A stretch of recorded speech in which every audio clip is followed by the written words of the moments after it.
If you're following along, turn to, of course, the book of Galatians. And as everyone here already knows, it's been 3 weeks I was away, but I told you I was going to park on Galatians chapter 1, verses 13 through 16 for some time. I do not know how long that is, but I still have some other thoughts from these verses. But I have something in particular I want to try to pass on to you this morning. But let's read those verses again. Galatians chapter 1, verse 13. Paul writing says, "For you have heard of my conversation," that is his way of life. It certainly includes how he would have spoken, how he talked, how he thought, but that included his whole way of life. And generally the rule is the way we talk and the way we think is the outward manifestation of what our way of life is. "For you have heard of my conversation in time past in the Jews' religion." And I will stop and put it this way. When Paul talks about the Jews' religion here, he is speaking against it as a negative thing. But the reason is the Jews had even taken the law of God and turned it into carnal doctrines and commandments of men. How in time past in the Jews' religion, how that beyond measure I persecuted the church of God and wasted it, and profited in the Jews' religion above many mine equals, that's those of my own age. Those is kind of in my neck of the woods, you might say. And profited in the Jews' religion above many my equals in my own nation, being more exceedingly zealous, and here it is, of the traditions of my fathers. Now, not the faith of the fathers Abraham, Isaac, and Jacob, but the traditions of my fathers. That is, the Jews who had taken basically all the Old Testament and reduced it to here's our opinion about this, and here's what you do to be right in the sight of God. The tradition of my fathers. But then here it is. "But when it pleased God, who separated me from my mother's womb, and called me by his grace to reveal his Son in me, that I might preach him among the heathen, immediately I conferred not with flesh and blood." Now, the last Sunday that I was here, I spoke about "but when it pleased God," and tried to take certain things from the text itself and then compare those things in the text to other scriptures. But when it pleased God. But I remember making this statement to you all that I was going to, and I mentioned this, and this is my title for this morning. And I mentioned to you all I was probably going to preach this. I could give you a couple more for later, but I'm not going to do that this morning. My message is this: from one extreme to the other. This man had went from one extreme to the other. The very religion that he loved and the very religion that he hated had now all of a sudden turned this way.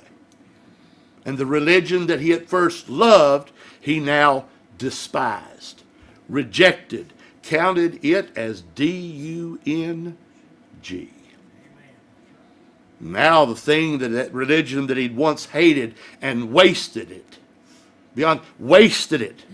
hurt it as seriously and damaged it as seriously as he possibly could, he became an actual adherent to that religion itself. Now consider the God-wrought change, and it was God-wrought.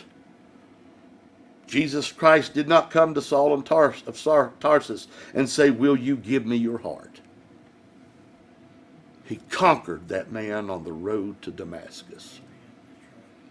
And anyone here in this small congregation this morning that's ever been saved by God, God had to conquer you just like he did Saul of Tarsus. It took no less grace and power to conquer you than it did that proud peacock Saul of Tarsus. Think about it. He went from the Jews' religion of legal righteousness, and he mentions that in Philippians, not having now, once this change had taken place, not having mine own righteousness, and it was a legal righteousness. I paraphrased that, but that's what he was saying. But the righteousness which is through the faith of Jesus Christ, the righteousness which is of God in Christ. So we went from the Jews' religion of legal righteousness, and now this man is shut up. I mean, absolutely shut up. It wasn't just another way for him. He didn't sit down and think, well, this just seems so logical to me now. This man was now shut up under the righteousness of Christ. The very man he despised as an imposter. Another thing, he went from a persecutor of God's called out ones, now he's a called out one himself. Isn't that something? But that's what it takes to go from one extreme to the other. Always, ever. Now, I don't want to jump ahead of myself, but my flesh says, well, boy, it took an act of grace to save Saul of Tarsus. But now that person over there, it only took a little nudge. No. It takes an act of the sovereign God to conquer any rebel. So he went from a persecutor of God's called out ones, now he's a called out one himself. And this is from the context, what was here in the context. There's another thought. He went from one at the top of his religion. He was like the president of the Southern Baptist. He was at the top of the group. He went from one who was at the top of his religion, and now he calls himself the least of all saints. You could see it, you can hear in the words his gratitude toward God that he is a saint. But even as an apostle, he says, I'm the least of all, not apostles even. Though he acknowledges that as well. He said, I'm the least of all saints. That's from one extreme to the other, is it not? Here's another thought. He went from one abundantly gung-ho in Jewish ancestral traditions, exceeding zealous. That's gung-ho. You know what gung-ho is. Go and get it. Get her done. From one abundantly gung-ho in Jewish ancestral traditions, now he's one consumed with a desire to know one thing, and that is one person, the Lord Jesus Christ. The Lord Jesus Christ. All of God's called out ones, called out at the pleasure of God, and that's the only way it ever happens. If God ever calls you, it is God calling you. It's not about your response to the call. You will respond just like Saul of Tarsus if he calls you like he called Saul of Tarsus. You'll respond. You'll bow. You'll believe. You'll submit. You'll follow. You'll serve the Lord Jesus Christ. There are some that God said, I called and you refused. I don't have to sit around and try to defend that. God said, I called and you refused. Paraphrase, when your trouble comes, I'll laugh at you. So don't play. Is that some kind of different calling? Don't try to theologicalize all this thing. If God calls you and you don't respond, God will laugh at you when your calamity comes. And you will have no excuse. But thank God there are some folks, when he calls, they will respond. I had a person mention to me as I was up at Frank Tate's, where Frank Tate's pastor, and after the preaching was over, the Bible lesson, the preaching was over, and a man asked me to come to the back and kind of meet everybody, shake everybody's hand. And one lady walked up to me and she said, you really believe what you preach? And I said, I can't help it. That's all I said. I can't help it. All of God's called out ones, called at the pleasure of God. Well, God wants to save everybody, then everybody will be saved. You can mark that down. But we know the testimony of this book is far from that. Again, all of God's called out ones, called at the pleasure of God. They all have a testimony of God bringing them from one extreme to the other. Now we'll give you 5 examples that are given in Scripture. Now there are more than this. What saddened me is I usually like, and I do like, Nave's Topical Bible, because it's good for just taking a certain subject and looking up all the various passages that may deal with that subject. Now look up conversion.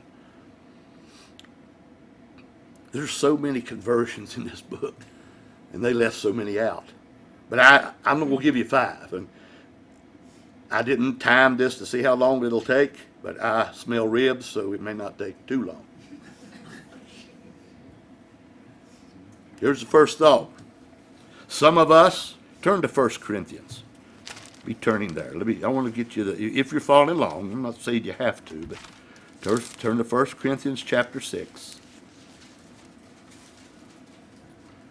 On each one of these, I'll try to get us to the passage first. I'll make a statement, then we'll look at where I get the basis of what I'm about to say. First of all, here's one of the first examples. And I'm not saying the first in order, it's first on my notes here. Some of us were in the dregs of immoral absurdities. You hear what I said? Some of us, not everybody has been, but some of us were in the dregs of immoral absurdities, and we fed on it. I mean, we fed on it. 1 Corinthians chapter 6, verse 9.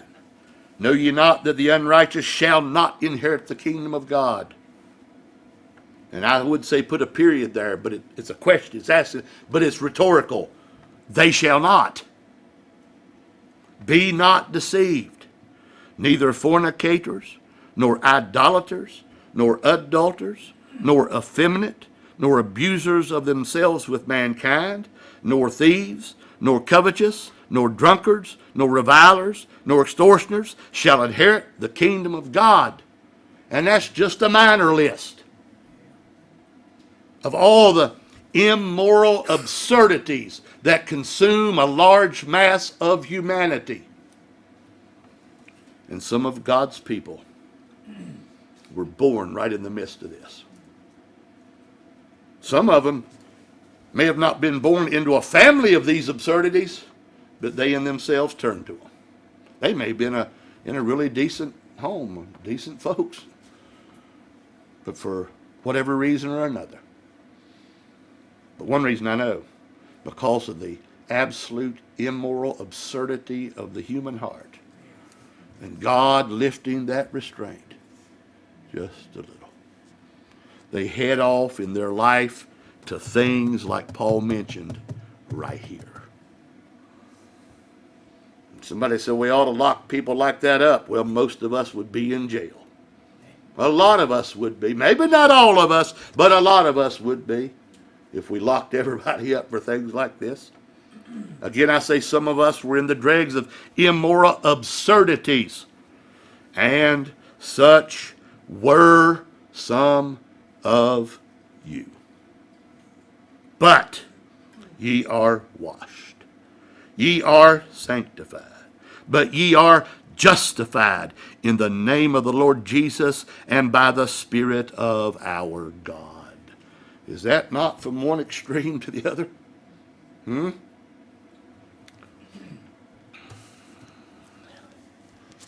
I think everyone here this morning, and everyone who may hear this later on, TV, sermon audio, YouTube, wherever it might be, will say, well, preacher, I agree with that. That's from one extreme to another, right? That's a give me, right? Yeah, I would agree with that. But now turn to Matthew chapter 4. Matthew chapter 4.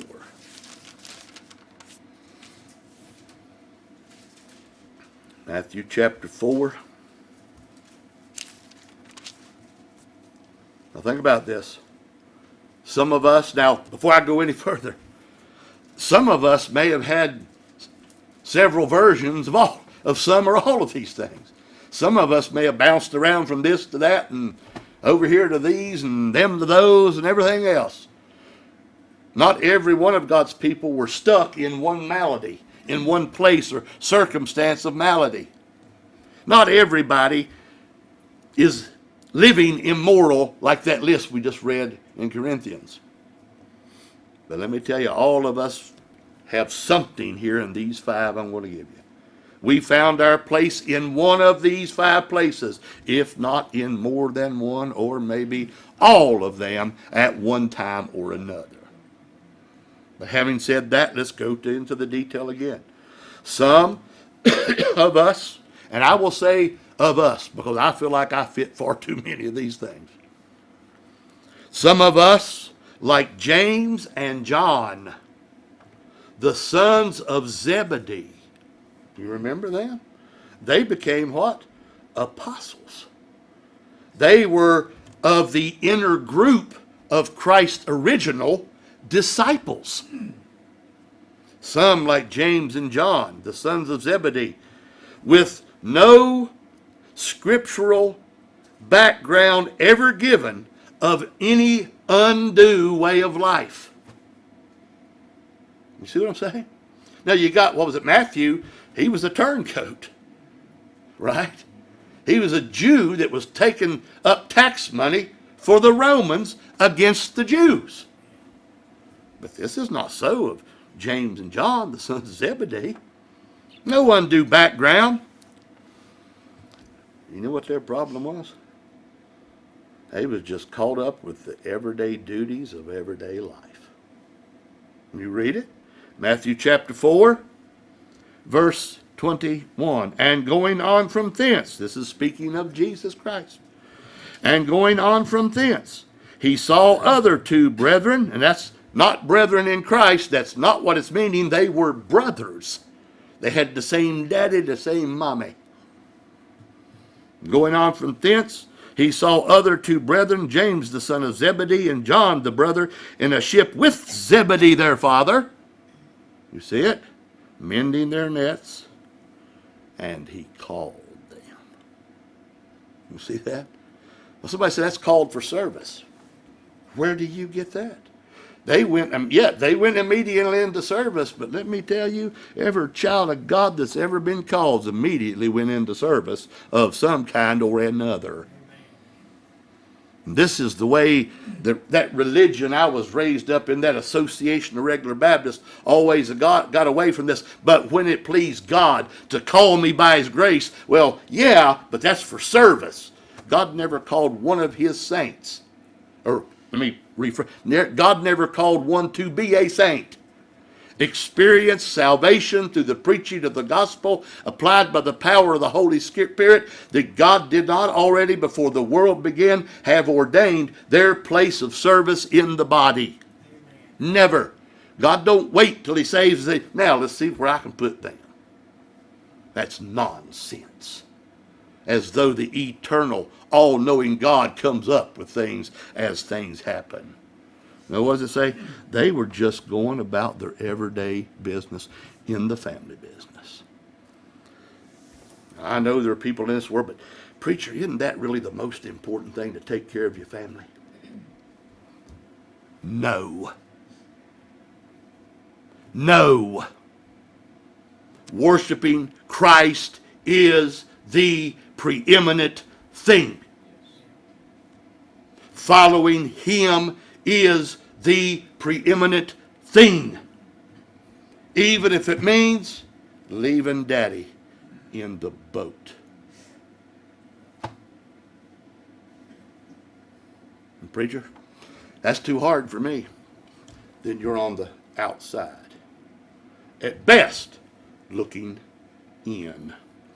And they immediately left the ship and their father and followed him. This happened to Abraham too. Did you know that? God said, get out, get up and get out from, and one of the things to get away from was what? Thy Kindred. Right? It wasn't that the command of God when Abraham was. Now, we may sit around and argue all day about James and John. Abraham was a lost idolater when God said, get up and get out. Yes or no? And he got up and got out. But he took Daddy with him. Didn't he? And you know what God did? God killed Daddy and Haran. Abraham could have went this way to the land, but he had Daddy with him. And it made it easier to follow the river. And follow the river, rather than taking the old fella all the way through the desert. And he went by the river. Haran's way up here. Well, I'm looking at Haran's way up here. The land of promise is way down here, Mac. Daddy died in Haran. When God says, follow me and me only, that's not a suggestion. It's a command. And if you're truly being called, God will kill your daddy to get you where you're supposed to be. Now, somebody, everything's going fine with me. That may be a problem. See, everybody kind of just got this idea, well, nothing bad's happening. Everything's flowing just fine. That may be God just lifting that restraint. He could have left Abraham and Haran and killed him with his daddy. Somebody said, what about the purpose of God? What about when Abraham did not circumcise his son? God sought to what? Kill him in the way. Do not think you or me either have God. We don't have God over a barrel.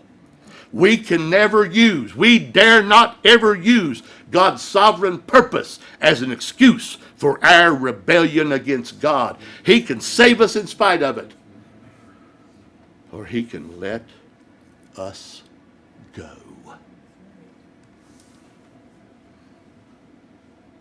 Real happy message right now. But that was from one extreme just for James and John. They went from just doing what a person ought to do, right?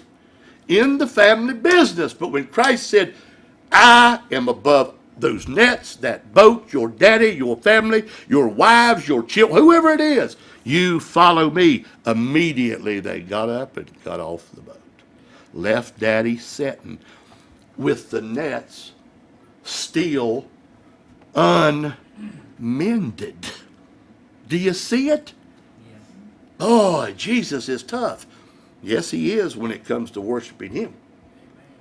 Because we worship him as preeminent, or we do not worship him at all. Even that, these two men, James and John, we see them going from one extreme to the other. Now think about this thought. Hold that. The Corinthians were in no more danger than James and John themselves. And what I mean by that, they were both in just as much in danger and deserving of the fires of eternal judgment. James and John themselves had no more merit before God than did the Corinthians. Because even the plowing of the wicked, and why do most men plow? To feed themselves, to feed others, to feed their family, to make money at least, maybe, Tommy, to feed their wife, help their wife, feed their wife, kids, and clothe them. But the plowing of the wicked is S-I-N. Here's a third thought. Turn to Acts chapter 16. Or I say a third thought, a third example, I'm sorry. Not really just a thought. It may be a thought, but it's far more than a thought. Acts 16. Remember, we're talking about from one extreme to another.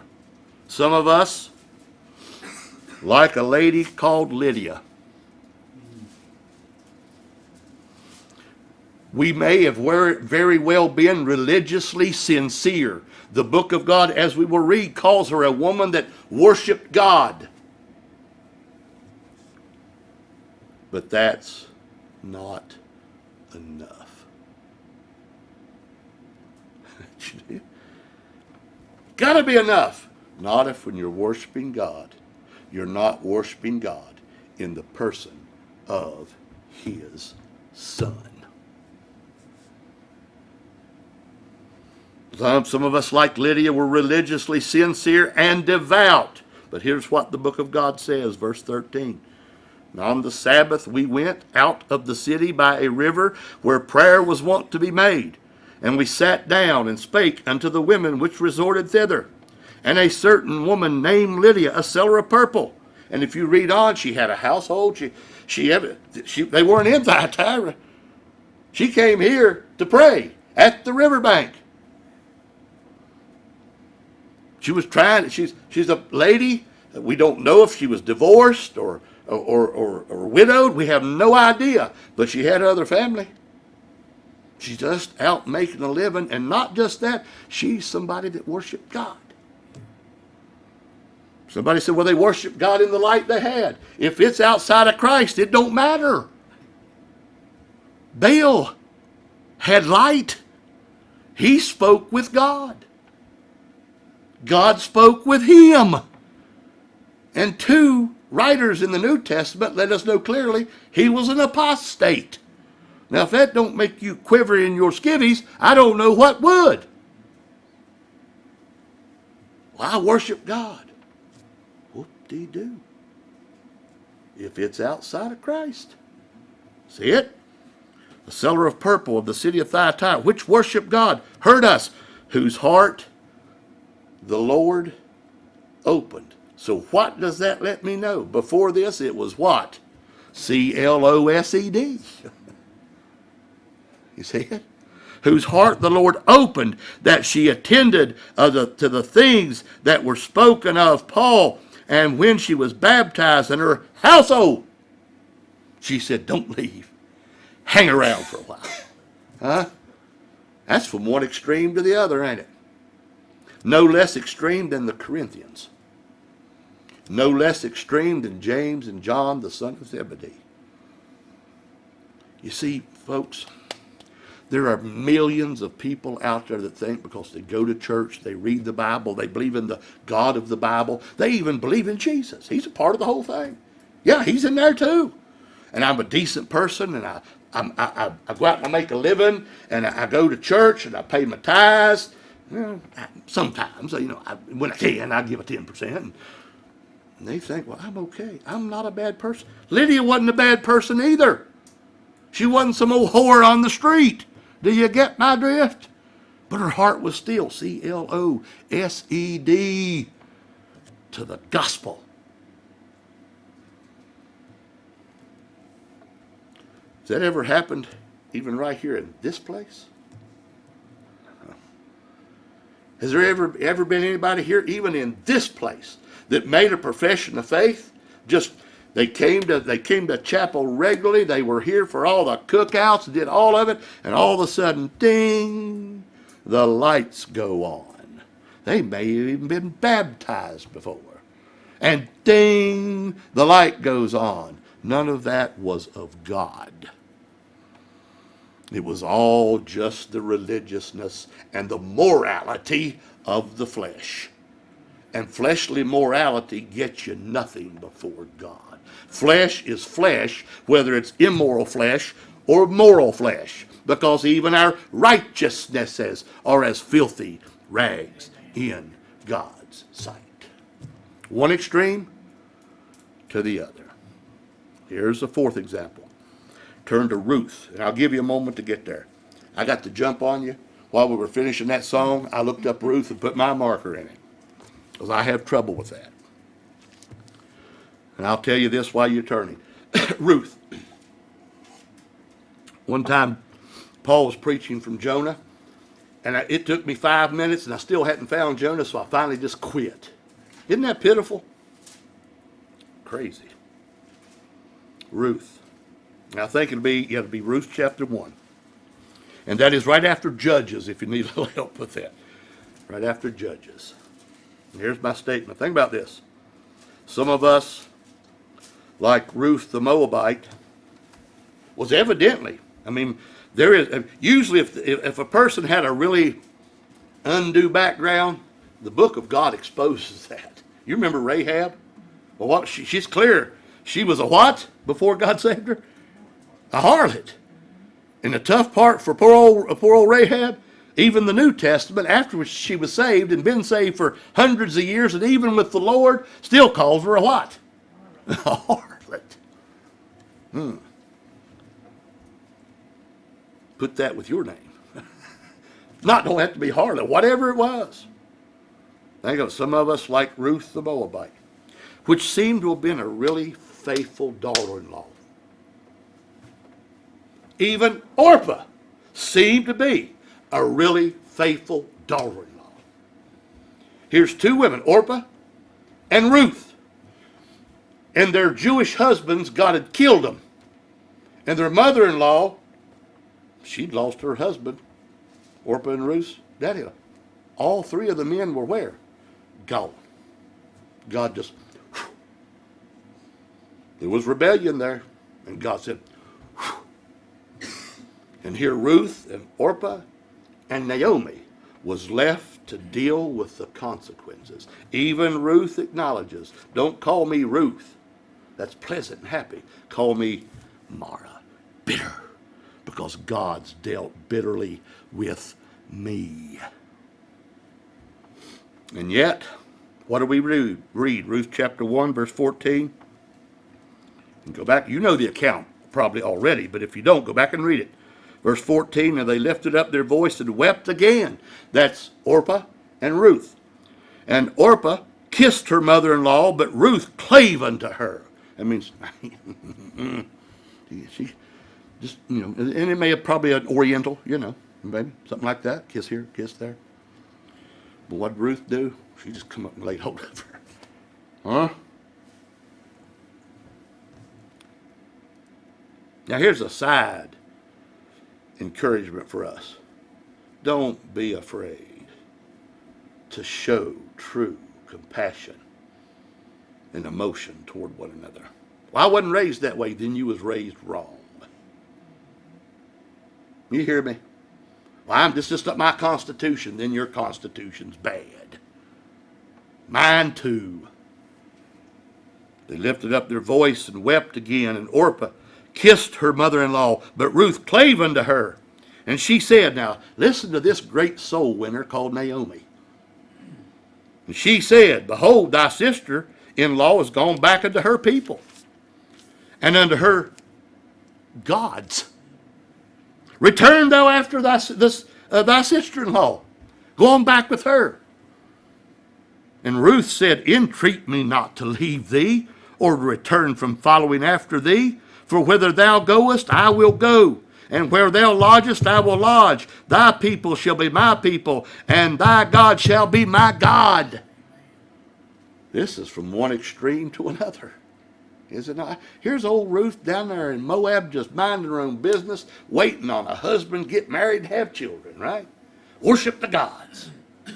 And here, 4 Jews come from Bethlehem, Judea, fleeing the drought. God does something for one of these daughters-in-law, but not the other. Where thou diest will I die, and there will I be buried. The Lord do so to me, and more also, if aught but death part thee and me. Now the greatest thing in all of that is your God's going to be my God. Who was her God? Who was Naomi's God? Jesus Christ of Nazareth. That was Naomi's God. Because all truly elected Jews were looking for, trusting in, relying upon the coming Messiah. They did it from Adam and Eve. Now, they weren't Jews, but Adam and Eve all the way down through the line. When Abraham comes along, the first Jew, he wasn't even an Israelite. And then finally Jacob is born, and God calls that nation under Jacob Israel. There was always in all of those people an elect people. But here's a woman outside of all of that bloodline, was she not? Well, wait a minute. Her bloodline was Moab. Do you remember who Moab was? The son of Lot that he had with one of his daughters when he was drunk. That's not a very, very nice pedigree, is it? And yet here's a woman that God had so laid hold of in her heart. I will not let you go. Where you go, I'll go. Where you live, I'll live. The God you believe in, I believe in. I will die where you die. That's one extreme to another. But listen to me. Yet Ruth was no more corrupt by nature than was the hard-working religious Lydia. Was she? She's still no more corrupt. See, there are not great sinners and lesser sinners. There are just ungodly sinners. Huh? Yeah. Now let me move on. Here's the fifth example. Turn to John chapter 20. Now this one's a little more touchy, and I'll try to explain why I said that here in a moment. But turn to John chapter 20. And hopefully I'll make a few statements that will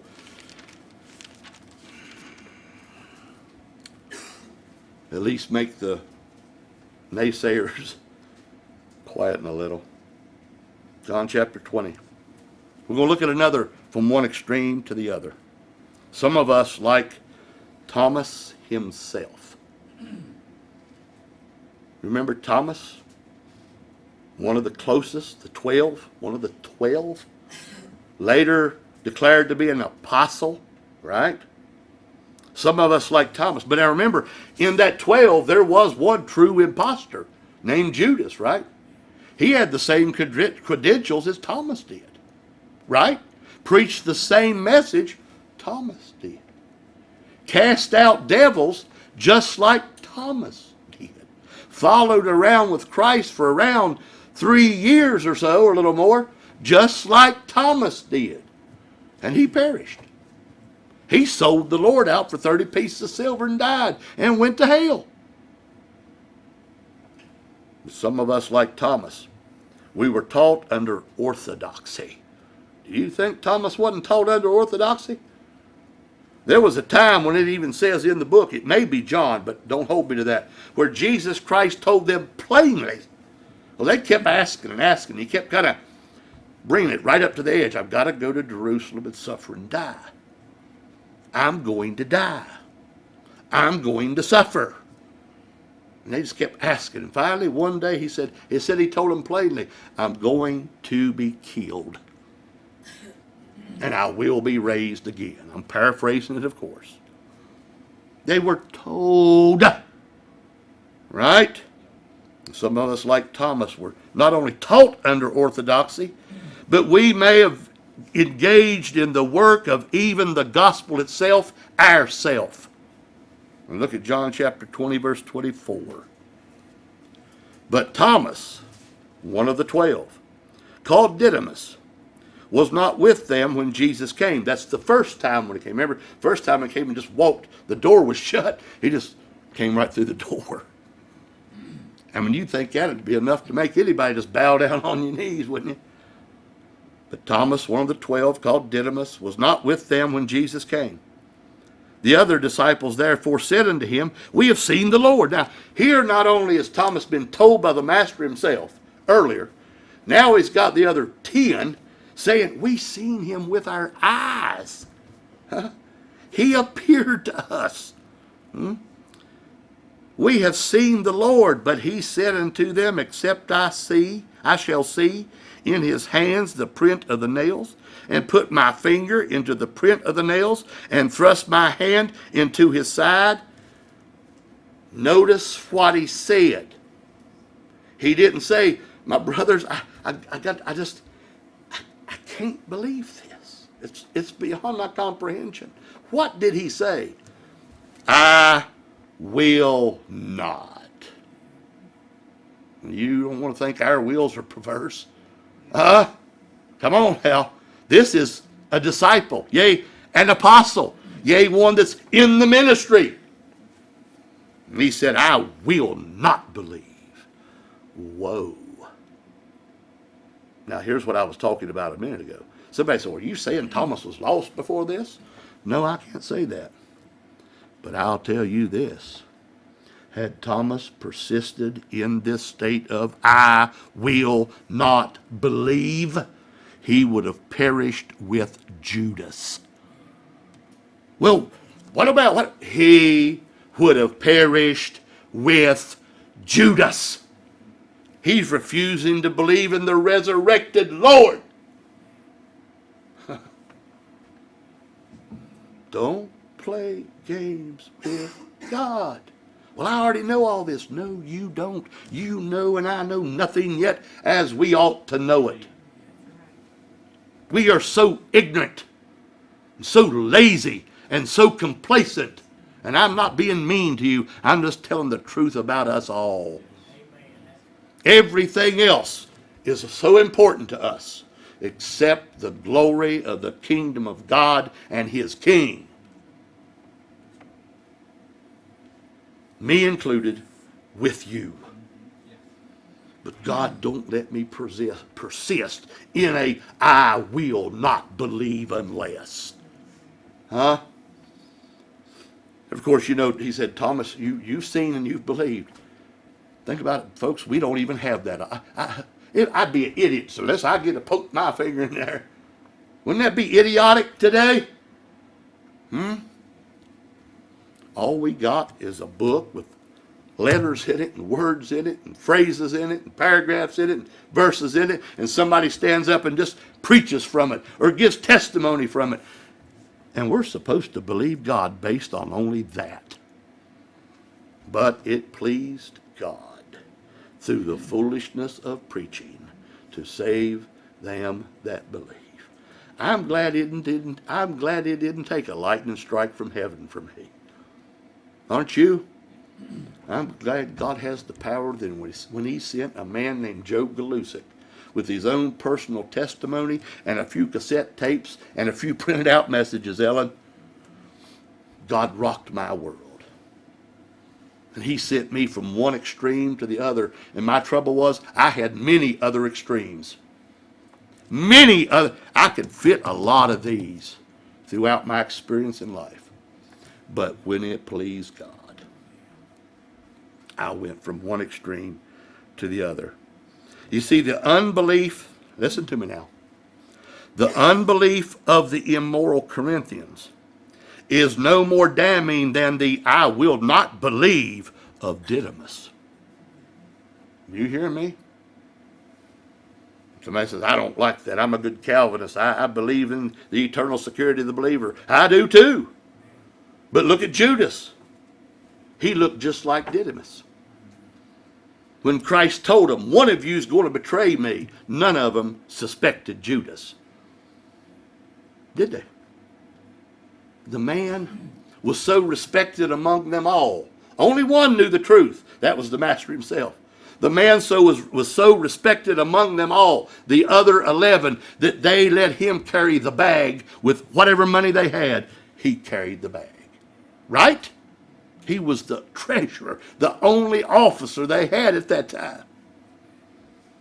Listen, if I say to God, somebody said, well, you're just saying this to his fellow brothers.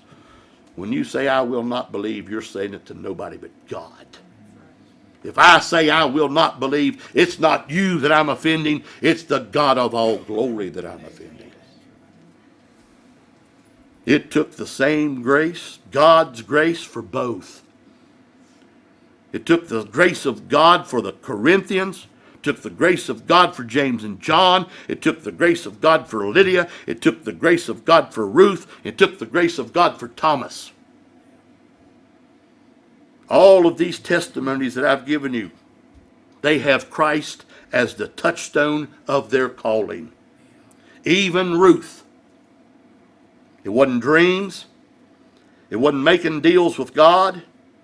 It wasn't some kind of medical or financial troubles came on me and I decided to give my life to the Lord. People do that all the time. Don't you know that? They get in trouble. So, all right, I'm going to follow Jesus now. And when the trouble goes away, they begin to go away with it. And folks, that can happen in the midst of free willism as well as free grace. That can happen in the midst of Arminianism as well as in the midst of Calvinism. That can happen in the midst of Roman Catholicism or Protestantism.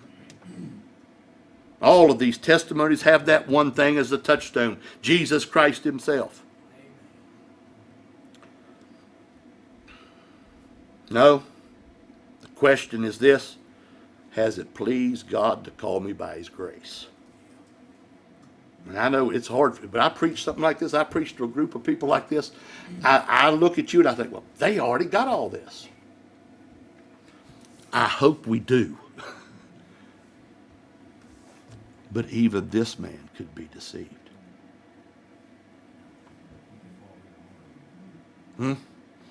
Even I could ultimately be found out to be an apostate, Jack.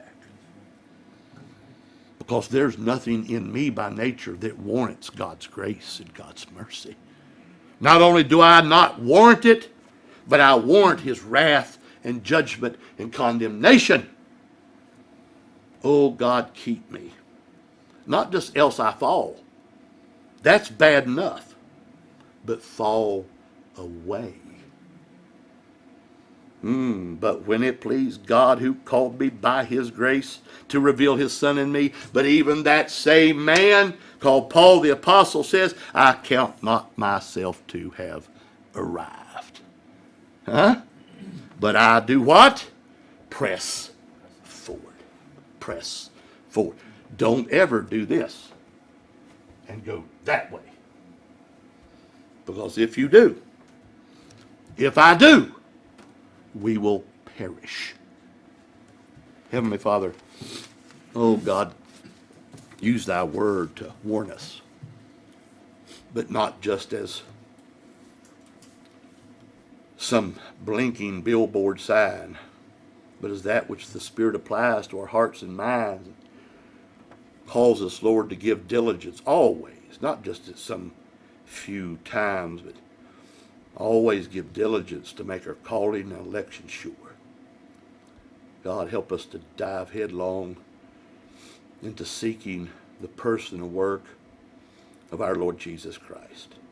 Bow our hearts and minds to him. Lord, for those that we've mentioned and others who have difficulties, Lord, be with them. Strengthen them in that way, whether it be physically, spiritually, or both. Lord, just strengthen them in that way that you know is needful in this hour. Lord, we thank you for the food.